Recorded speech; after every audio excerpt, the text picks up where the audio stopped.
In this episode, the chemistry of fruit and vegetables. Find out why cabbage can taste so bad and so good. Look inside the strange inner world of the exploding tomato and taste a princely dish made from the humble cauliflower.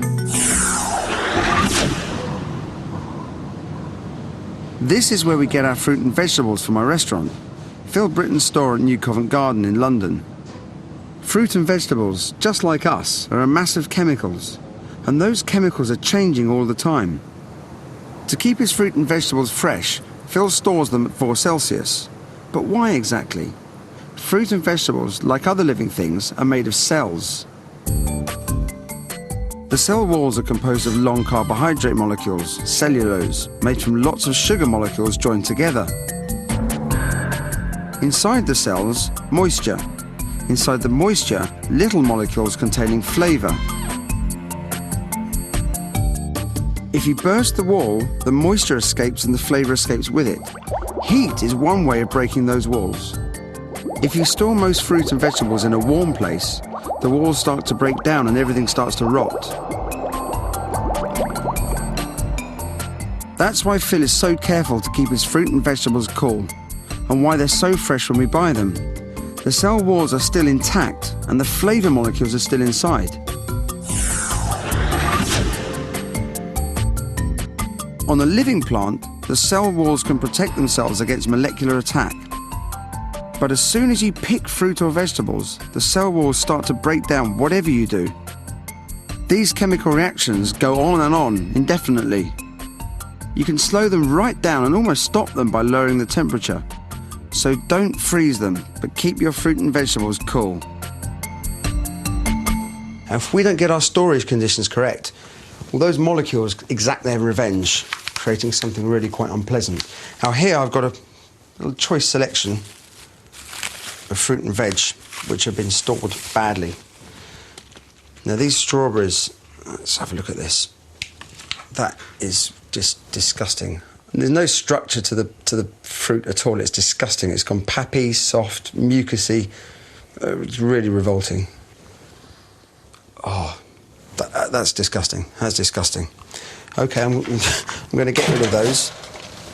Here I've got some broccoli, which has been really badly stored. Let's unwrap it. Oh, I'm starting to smell some unpleasant things. I deliberately left this to sweat in a warm, dark place covered in cellophane. Unable to renew themselves, the cell walls have rapidly broken down. Result, rotten broccoli. That is really, really disgusting. So, I've got this real whiff of ammonia as well. It's going right up my nose. That is going in the bin. Okay, then, I get the best job sometimes, I really do. Right, now here are some carrots. I think I'm going to be brave and pick one of these up. Oh, it's really mucousy. And it smells of... Oh, God. It smells of vinegar and that's disgusting. That is such a waste of vegetables. The stench of rotting carrots or broccoli comes from the breakdown of cellulose and other large molecules, all because they've been kept too warm. So keep your molecules fresh. While they are fresh, many raw vegetables don't give off much aroma. The cell walls are so strong, they trap most of the flavour molecules inside. A lot of raw vegetables are indigestible, just because those cell walls are so strong. To break down the cellulose in the cell walls, so they're easier to digest and release their flavour molecules, we cook them. Okay, I'm now going to take a cabbage that's been lovingly looked after, stored correctly, and I'm going to ruin it by cooking it the wrong way. Now, this is a pointed cabbage, or hisbys, it's sometimes called. They're fantastic. For me, they're the best of all the cabbages. They've got a wonderful sweetness to them. What I'm going to do is simply cook the leaves in boiling water, but I'm going to overcook them. Now, when we cook vegetables, there's a certain element of cell damage that we want to happen because it releases some of the flavour. If we take that too far, then some unpleasant things happen. I'm going to show you just what. You might remember these from a child, because I certainly do. My grandmother used to think Sunday lunches were fantastic because you could put the vegetables on at the same time as the roast, and then it'll be ready together. Which is why they turned out the way that you're going to see them turn out. So all I'm going to do here is just take the ribs off the leaves, bring this pot of water to the boil, and I'm going to cook the cabbage. But I'm going to do what my grandmother used to do and leave it in the water for quite a good length of time until the cell walls collapse. When we heat vegetables, the moisture inside the cells heats up. It can then break down those cell walls, releasing the flavour molecules inside. Overcook and all the cell walls break, so all the flavour escapes and flies off into the air before you eat it. Cooking should be all about controlling this process, leaving as much flavour as you can inside. Now here I'm doing the exact opposite. You know, it's exactly this that gives cabbage a bad name. Leaving it in the pan, walking away, forgetting about it, and maybe coming back half an hour later, draining it off, and then serving it as a vegetable. It's disgusting, believe me. I'm going to take a spider now and remove it from the water. Hopefully you can see, oh my God, this is fantastic.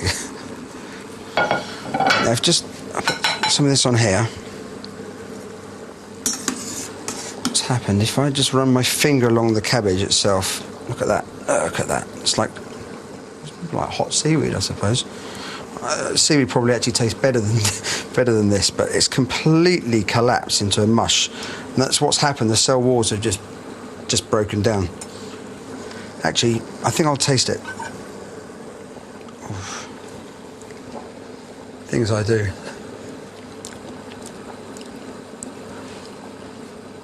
It's got like a slight dirty character to it, but other than that, it doesn't taste of anything whatsoever. I reckon if you blindfolded somebody and gave them this, they wouldn't know what it was, apart from that it was pretty unpleasant. Now for what my gran should have done. I'm going to cook it so some of the cells burst to let out the flavour, but most stay intact and the cabbage stays crisp. I'm now cooking the cabbage in a mixture of butter and water. I'm trying to extract as much flavour as possible without damaging the cell walls too much, so maximum flavour with minimum damage. Heat breaks down large molecules into smaller ones, letting out some of the flavour molecules within the cabbage, which is why we smell aromas as we cook. So the cabbage looks just about perfect. I'm going to take it out and just drain it on this paper. If you have a look, you can just see that the cabbage has kept its contours and its form. It's because we haven't damaged the cell wall sufficiently for it to collapse, which is a good thing. So now we're ready to plate up. First, the cabbage, braised for 7 minutes, still full of flavour molecules.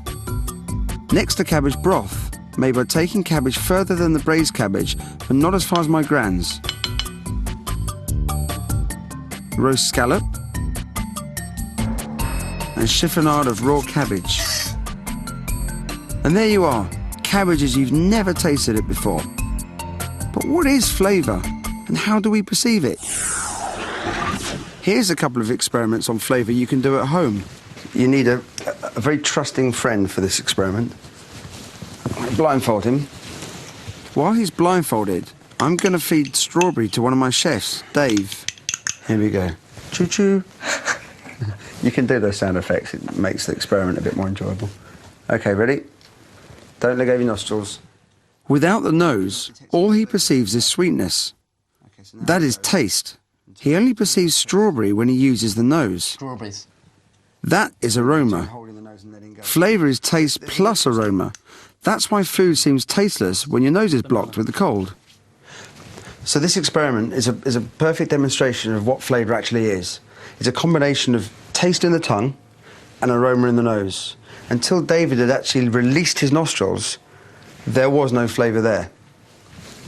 Dave then decided to blindfold me for another experiment, but I had a curious feeling I was in for something nasty. OK, I'm going to spoon this into your mouth.